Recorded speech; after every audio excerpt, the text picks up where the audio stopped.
अस्सलाम का नाज़रीन, मैं हूं लंदन से अमजद चौधरी। नाज़रीन, 8 फरवरी को पहिया जाम, शटर डाउन, हड़ताल का ऐलान कर रखा है।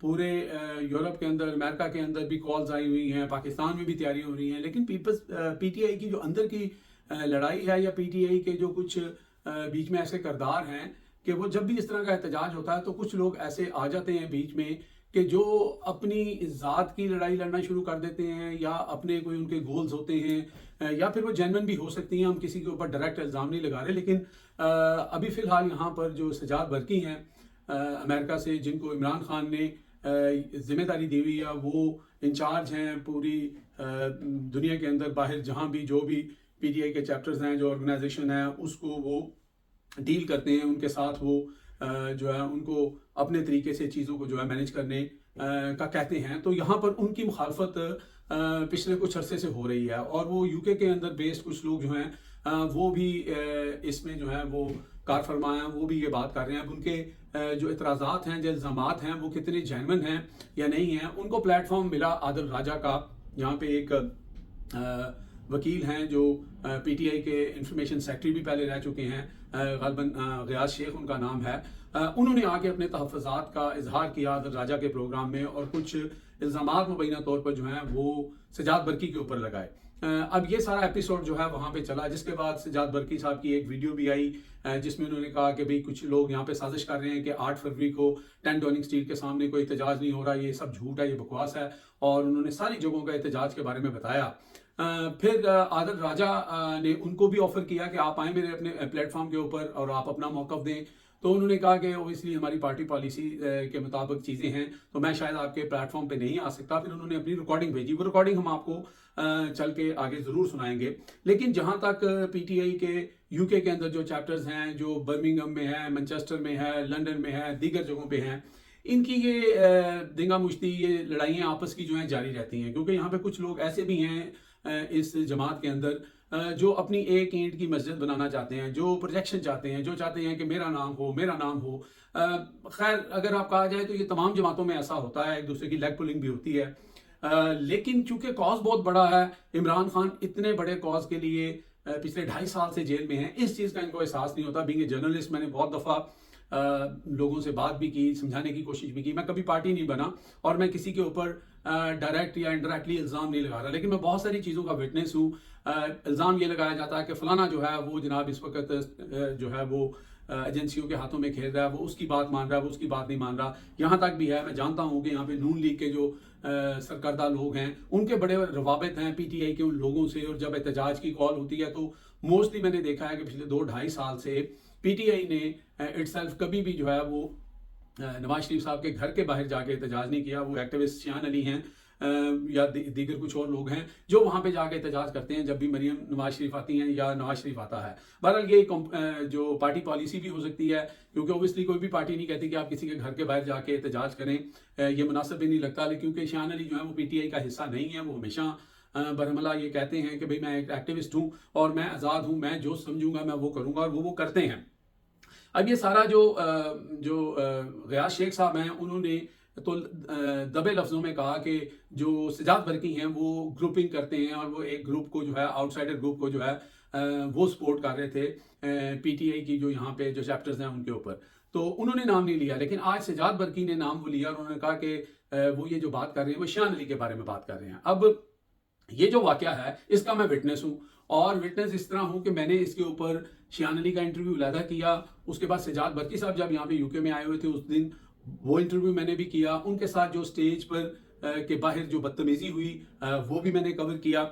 वो मैं आगे चल के आपको वो छोटे छोटे क्लिप जो हैं वो सुनाता हूँ। लेकिन सजाद बरकी साहब ने जो अपने पैगामात भेजे हैं, आदिल राजा ने उनको चलाया है, उसके अंदर उन्होंने 2-3 अहम चीज़ें जो बात की है। एक तो उन्होंने जो है वो ये कहा कि जैसे इल्ज़ाम लगाया जाता है कि आतिफ खान जो हैं वो जो ब्रिगेडियर फैसल नसीर हैं उनसे मिले थे, और ये इस तरह के इल्ज़ामात जो हैं मुबैना लगाए जा रहे थे। उसके ऊपर उन्होंने कहा कि मैंने जो है वो बात की है, और उसके ऊपर उन्होंने कुरान उठाकर ये कहा कि मैंने आज तक ना फैसल नसीर से मुलाकात की है, ना उसकी शक्ल देखी है, ना मैं उनको जानता हूँ।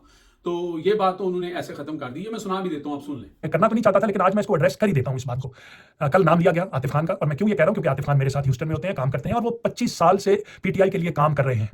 उन पे इल्जाम लगाया गया कि वो एस्टैब्लिशमेंट के साथ मिलकर काम करते हैं, और वो पता नहीं जनरल क्या नाम है उनका, फैसल नसीर को मिले और उनकी वजह से कोई एहतजाज रोक दिया गया।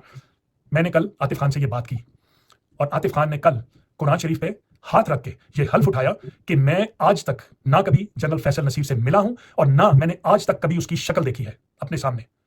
अगर ये आप लोगों के लिए काफी है तो ठीक है, अगर नहीं तो यू कैन कंटिन्यू। दूसरा, उन्होंने कहा कि हम पे इल्जाम लगाया जाता है लोगों के ऊपर के जनाब ये एस्टेब्लिशमेंट के हाथ में खेल रहे हैं, या इनका कोई वहां पे लिंक बन गया है, या ये बिक चुके हैं, ये कॉम्प्रोमाइज हो चुके हैं। तो उसके ऊपर उन्होंने कहा कि मैं 30 साल से इमरान खान के साथ हूं, और जो है वो किसी का बाप भी जो है वो हमें नहीं खरीद सकता, हम अपनी पार्टी के साथ लॉयल हैं। ये भी सुन लें। दूसरा सवाल है कि पीटीआई ओवरसीज क़यादत पर यह इल्जाम है कि वो इमरान खान की हिदायत पर के बरक्स एस्टैब्लिशमेंट के अहलकारों से मुलाकात कर रही है। बहुत कॉमनली ये कह दिया जाता है कि जी फलाना शख्स जी उससे मिल गया, एस्टैब्लिशमेंट ने उसको पेरोल पे डाल दिया और ये कर दिया।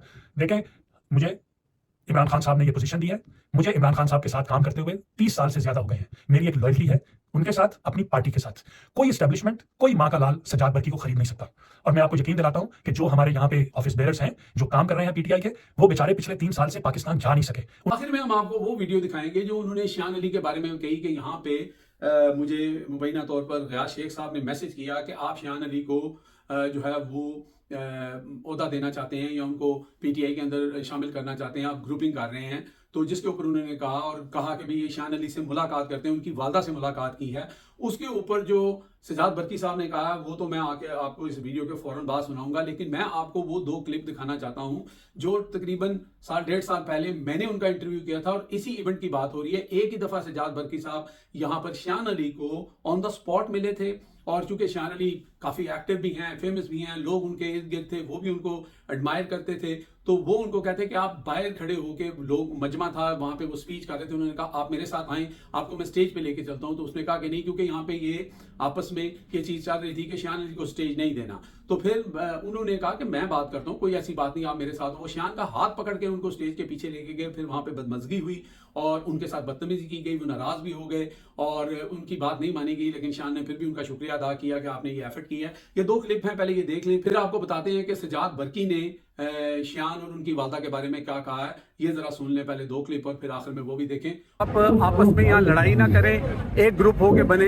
अब यहाँ पे नौजवान है शान अली, वो भी आया हुआ है, सब लोग आज इकट्ठे हैं। ये जो यूनिटी है ये चाहिए, आप इसके बारे में क्या कहेंगे? देखिए, हर जो चैप्टर है उनकी अपने अपने इश्यूज होते हैं, प्रॉब्लम्स होती है वहाँ पे, लेकिन इसीलिए मैंने शायद खुद रिकग्नाइज किया। मैं अपने, अगर आपने मेरी बात सुनी तो मैंने सबसे पहले शायद को रिकग्नाइज किया, इसीलिए कि हम चाहते हैं कि सब लोगों को पार्टी में, और पार्टी में भी नहीं, सब लोगों को इस स्ट्रगल में शामिल किया जाए। और बड़ा शुक्रिया शायद का कि वो यहाँ पे आज आया है। हम चाहते हैं कि हम सब मिलकर ये काम करें। ये सिर्फ मेरा काम नहीं है, या चंद लोग जो इलेक्टेड है इनका काम नहीं है, ये हम सबका काम है, और इंशाल्लाह मिलकर करेंगे। Thank you very much. Welcome to Zeeshan. अभी मेरी बर्की साहब से बात हुई, उन्होंने आपका शुक्रिया अदा किया और उन्होंने यूनिटी की भी बात की। आप इस बारे में, उनके मैसेज के बारे में क्या रिस्पॉन्स करते हैं? आइंदा भी आप प्रोटेस्ट में इसी तरह आएंगे? देखिए, प्रोटेस्ट में काफ़ी बुरा सलूक कोई लोग हमारे साथ करते हैं जो नहीं करना चाहिए, लेकिन मैं तो कहता हूँ कि मेन मकसद है खान, मेन मकसद पाकिस्तान है।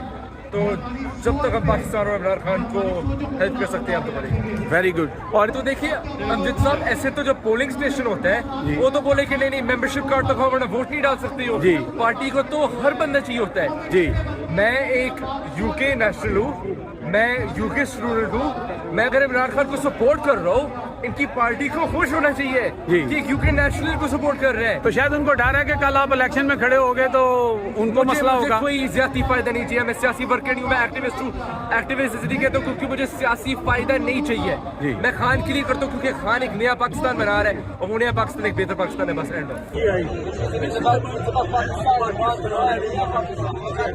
Inshallah, to the USA team today, I say that we're going to hold the protest and you will be our chief guest, inshallah, one day. Imran Khan के साथ हम करेंगे, डट के करेंगे। मैं अमजद साहब को बताता चलता, मेरे खिलाफ यूके में सीनियर मिनिस्टर पंजाब मरियम और ज़ैद ने केस किया था। दुनिया जियो के खिलाफ मेरी केस चल रही है। उनकी एक ही डिमांड है, बस इमरान खान को छोड़ दो। दहशतगर्दी के पर्चे हुए हैं, बगावत के पर्चे हुए हैं मेरे खिलाफ पाकिस्तान में, घर वालों को उठाया था। लेकिन मैं चाहता हूँ कि मैं मर जाऊंगा, इमरान खान के साथ नहीं छोड़ना है, अवाम को बर्बाद नहीं करना है और एक नया पाकिस्तान बनाना है जब मेरी जैसे नौजवानों की आवाज हुई। और ये इमरान खान का नया पाकिस्तान है। फिर आपने बहुत एफर्ट की and we are very sorry कि आप एज ए गेस्ट थे और आपकी बात नहीं मानी गई। कोई बात नहीं, ठीक है, लेकिन ये छोटी लड़ाइयाँ हैं। ये कोई बात नहीं, ये इस तरह के डिफरेंस ऑफ ओपिनियन होते रहते हैं।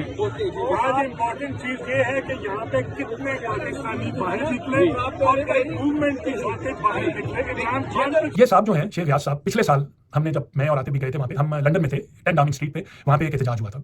तो इनको कुछ वहाँ पे मेरे से मिलने की प्रॉब्लम हुई या क्या हुआ, आई डोंट नो। तो इन्होंने मुझे मैसेजेस करने शुरू किए कि मैं शायान अली को प्रमोट करके पीटीआई का लीडर बनाना चाह रहा हूँ। और दूसरी बात कि मैं शायान अली की वालदा से मिलके ये प्लानिंग कर रहा हूँ कि मैंने शायान अली की वालदा से मिलके मैंने ये प्लानिंग की है कि वो पीटीआई को टेक ओवर कर लेगा।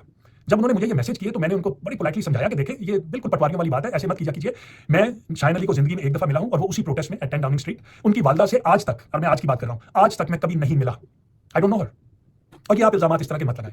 जब मैंने उन्हें ये बात कही तो उन्होंने बड़ी अब्यूसिव लैंग्वेज में मुझे जवाब दिए और मुझे झूठा कहा।